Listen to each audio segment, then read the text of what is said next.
ಇಂದಿರಾ ಗಾಂಧಿಯವರು ನಿಷೇಧ ಮಾಡಲಿಕ್ಕೆ ಪ್ರಯತ್ನ ಪಟ್ಟರು, ಅವರಿಂದ ಆಗಿಲ್ಲ. ರಾಜೀವ್ ಗಾಂಧಿಯವರ ಕೈಯಲ್ಲಿ ಆಗಿಲ್ಲ. ಮಲ್ಲಿಕಾರ್ಜುನ ಖರ್ಗೆ ಅವ್ರ ಕೈಯಲ್ಲಿ ಆಗಿಲ್ಲ.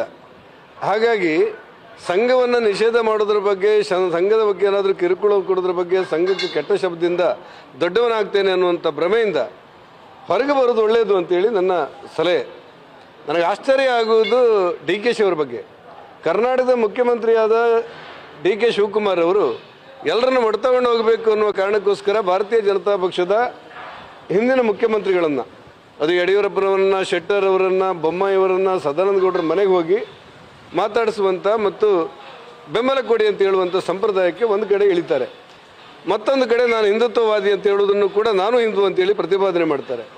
ಇನ್ನೊಂದು ಕಡೆ ಪ್ರತಿಪಕ್ಷವನ್ನು ಮುಗಿಸ್ಲಿಕ್ಕೆ, ಅದರಲ್ಲೂ ಕೂಡ ಯಾವುದೇ ರಾಜಕೀಯದ ಕಲ್ಪನೆ ಇಲ್ಲದೆ ದೇಶ ಕಟ್ಟುವಂಥ, ದೇಶ ಮೊದಲು ಅಂತ ಹೇಳುವಂಥ ಒಂದು ಸಂಘಟನೆಯಾದ ರಾಷ್ಟ್ರೀಯ ಸ್ವಯಂ ಸೇವಕ ಸಂಘಕ್ಕೆ ಅಪಪ್ರಚಾರ ಮಾಡಲಿಕ್ಕೆ ಒಬ್ಬ ವ್ಯಕ್ತಿಯನ್ನು ಗೃಹ ಮಂತ್ರಿಯಾಗಿ ಮಾಡಿದ್ದಾರೆ.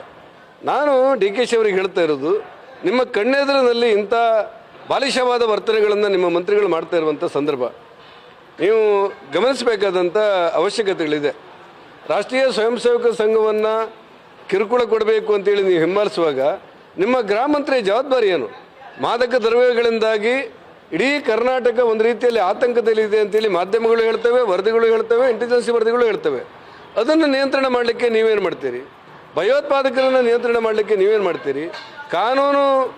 ಕಾನೂನಿಗೆ ಸಡ್ಡು ಹೊಡೆದಿರುವಂಥ ವ್ಯವಸ್ಥೆಗಳನ್ನು ನಿಯಂತ್ರಣ ಮಾಡಲಿಕ್ಕೆ ನೀವೇನಾದರೂ ಮಾಡಬೇಕು. ಅದನ್ನು ಬಿಟ್ಟು ನಿಮ್ಮ ಗೃಹ ಮಂತ್ರಿ ತಮ್ಮ ವ್ಯಾಪ್ತಿಯಲ್ಲಿ ಬಾರದೇ ಇರುವಂಥ ರಾಷ್ಟ್ರೀಯ ಸ್ವಯಂ ಸೇವಕ ಸಂಘದ ಬಗ್ಗೆ ಕೆಟ್ಟದಾಗಿ ವರ್ತನೆ ಮಾಡುವಂಥ ಸಂದರ್ಭದಲ್ಲೂ ನೀವು ಕೂತ್ಕೊಂಡಿದ್ದೀರಿ ಅಂತ ಹೇಳಿದರೆ ನೀವೇನೋ ಮಾಡಲಿಕ್ಕೆ ಹೊರಟಿದ್ದೀರಿ ಅನ್ನುವಂಥ ಭಾವನೆ ಕರ್ನಾಟಕದ ಜನರಲ್ ಭಾವನೆ ಮನಸ್ಸೊಳಗೆ ಬರ್ತದೆ ಅಂತ ನನಗನ್ಸುತ್ತೆ.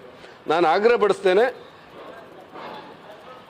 ಮಲ್ಲಿಕಾರ್ಜುನ ಖರ್ಗೆ ಅವರ ಪುತ್ರ ಪ್ರಿಯಾಂಕಾ ಖರ್ಗೆ ಅವರು ಗೃಹ ಮಂತ್ರಿಯಾಗಿ ತಮ್ಮ ಇತಿಮಿತಿಯೊಳಗೆ ಚೆನ್ನಾಗಿ ಕೆಲಸ ಮಾಡೋದನ್ನು ಮಾಡಬೇಕು ಅನ್ನೋದು ನಮ್ಮ ಆಶಯ.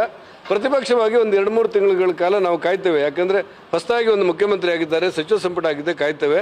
ಆನಂತರ ಸರ್ಕಾರಕ್ಕೆ ಯಾವ ರೀತಿ ಬಿಸಿ ಮುಡಿಸಬೇಕು ಅದು ಮುಡಿಸುವಂಥ ಜವಾಬ್ದಾರಿಯನ್ನು ಪ್ರತಿಪಕ್ಷವಾಗಿ ನಾವು ಮಾಡ್ತೇವೆ. ಸರ್, ಅದು ವ್ಯಾಪ್ತಿಗೆ ಬರಲ್ಲ ಅಂತ ನೀವು ಹೇಳಿದ್ರಿ. ಆದರೆ ಅವರು ಗೃಹ ಸಚಿವರು ಈ ಹಿಂದೆ ಸಿದ್ದರಾಮಯ್ಯ ಮುಖ್ಯಮಂತ್ರಿ ಆಗಿದ್ದಾಗಲೂ ಪತ್ರ ಬರೆದಿದ್ರು, ಒಂದಿಷ್ಟು ಕಡಿವಾಣ ಹಾಕಬೇಕು, ಹೊರಗಡೆ ಲಾಠಿ ಹಿಡ್ಕೊಂಡು ಓಡಾಡೋದು, ಒಂದು ರೀತಿ ಭಯದ ವಾತಾವರಣ. ಅಲ್ಲ, ನಿಮ್ಗೆ ವ್ಯಾಪ್ತಿಗೆ ಬರುವುದಿಲ್ಲ ಅಂತ ಯಾಕೆ ಹೇಳಿದೆ ಅಂದರೆ, ನನಗಿಂತ, ಜಾತಿಗಿಂತ, ಧರ್ಮಕ್ಕಿಂತ ನನ್ನ ದೇಶ ಮೊದಲು ಅನ್ನುವಂಥ ರಾಷ್ಟ್ರಭಕ್ತರು ನಿರ್ಮಾಣವಾಗಿರುವಂಥ ಸಂಸ್ಥೆ ಅದು.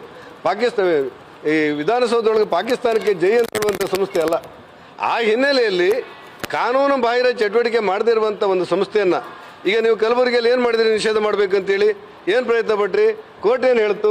ಆನಂತರ ನಿಮ್ಗೆ ಅರ್ಥ ಆಗದೆ ಇದ್ದರೆ ಅದಕ್ಕೋಸ್ಕರ ಹೇಳಿದೆ, ನೀವು ಜವಾಬ್ದಾರಿಯನ್ನು, ನಿಮ್ಮ ಹೊಣೆಗಾರಿಕೆಯನ್ನು ಪುನರ್ ಪರಿಶೀಲನೆ ಮಾಡಿಕೊಂಡು ಉತ್ತಮವಾದಂಥ ಕೆಲಸಗಳಿಗೆ ನೀವು ನಿಮ್ಮ ಶ್ರಮವನ್ನು ವಿನಿಯೋಗಿಸೋಕ್ಕೆ ಹೊರತು ಕೆಟ್ಟ ಕೆಲಸಗಳಿಗೆ ವಿನಿಯೋಗ ಮಾಡಬಾರ್ದು. ಕರ್ನಾಟಕ ನ್ಯೂಸ್ ಬೀಟ್ ಫಾಲೋ ಮಾಡಿ, ಸಬ್ಸ್ಕ್ರೈಬ್ ಮಾಡಿ.